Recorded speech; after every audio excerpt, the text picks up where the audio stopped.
आज की क्लास में हम वेदांत दर्शन के अनुसार शिक्षा का क्या उद्देश्य है उसके बारे में जानेंगे।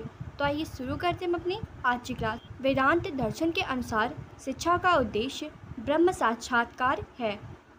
अध्यात्मो उपनिषद 63 में कहा गया है कि एकमेवा द्वितीयम नेह नानास्ति किंचन, अर्थात इस विश्व में एक ही सत्ता है, अनेक की सत्ता नहीं है।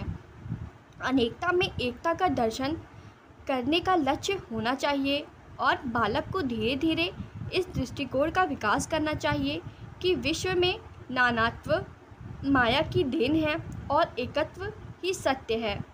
ब्रह्म तत्व ही वास्तविक तत्व है। जीव और ब्रह्म में भेद नहीं है। जीव सर्वज्ञ है, सर्वव्यापी है और सर्वशक्तिमान है। अविद्या के कारण हम उस सर्वज्ञ सत्ता को पहचान नहीं पाते।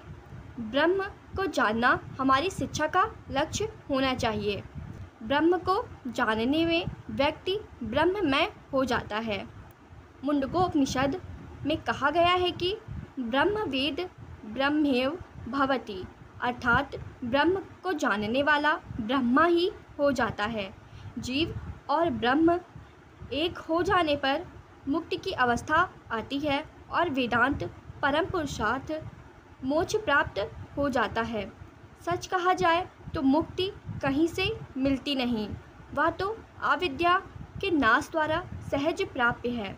विद्या के द्वारा इस लक्ष्य को प्राप्त कर लेने पर जीव स्वयं कह बैठता है, अहम बहिष्यामि, अर्थात मैं ब्रह्म हूँ।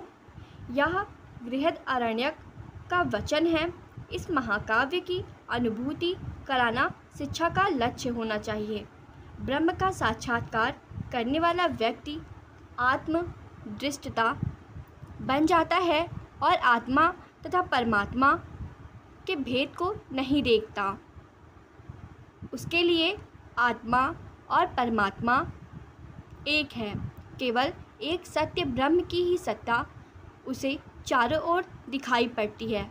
आत्म साक्षात्कार उसे तभी होता है जब वह अनुभव करता है कि मैं ब्रह्म हूँ।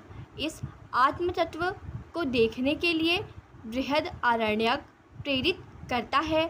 आत्मा व अरे दृष्टव्या श्रोतव्यो मंतव्यो निदिध्यासितव्याः,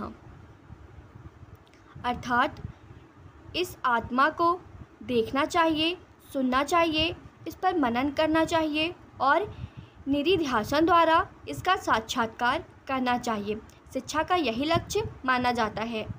शंकराचार्य ने जिस मोक्ष को स्वीकार किया और जिस अद्वैत मत का प्रतिपादन किया, वह मत बौद्ध मत से मिलता जुलता है। बौद्ध दर्शन में निर्वाण पर बल है और ज्ञानार्जन की महत्ता वहाँ पर भी है। इसलिए कुछ विद्वान शंकराचार्य और बौद्ध मत का प्रभाव मानते हैं और उन्होंने उन्हें प्रच्छन्न बौद्ध तक कह डाला। इस संबंध में महाउपाध्याय डॉक्टर उमेश मिश्र का कथन ध्यान देने योग्य है।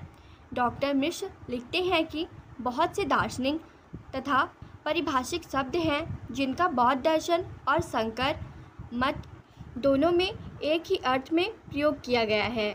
इन सभी समानताओं को देखते हुए भी यही कहना उचित है कि परमार्थ तत्व के स्वरूप विचार में दोनों मतों में भेद नहीं है। दोनों मतों ने व्यवहारिक सत्ता से भिन्न परमार्थिक सत्ता को स्वीकार किया है। अतएव परमार्थिक दृष्टि से जब परम तत्व का विचार ये दोनों करते हैं तो अनेक प्रकार की समानता का होना दोनों में स्वाभाविक है। संभव है गौड़पाद ने बौद्ध मत के शब्दों का प्रयोग जानबूझकर किया हो। ये सभी बातें शंकर से भी छिपी नहीं थी।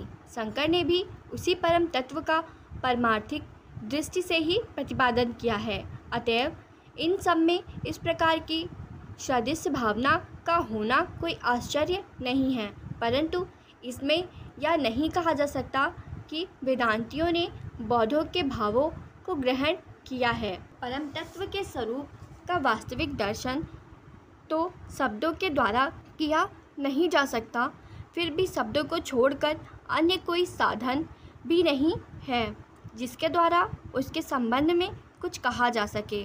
परम तत्व का स्वरूप ही ऐसा है जो कोई उसका प्रतिपादन करेगा वह उसी प्रकार के शब्दों का तथा भावों का प्रयोग करेगा ही, किंतु इसमें ज्ञानपूर्वक किसी ने दूसरे से ले लिया है यह कहना उचित नहीं है। आज की क्लास में हमने वेदांत दर्शन के अनुसार शिक्षा का क्या उद्देश्य है उसके बारे में जाना है। आज की क्लास में बस इतना ही। धन्यवाद।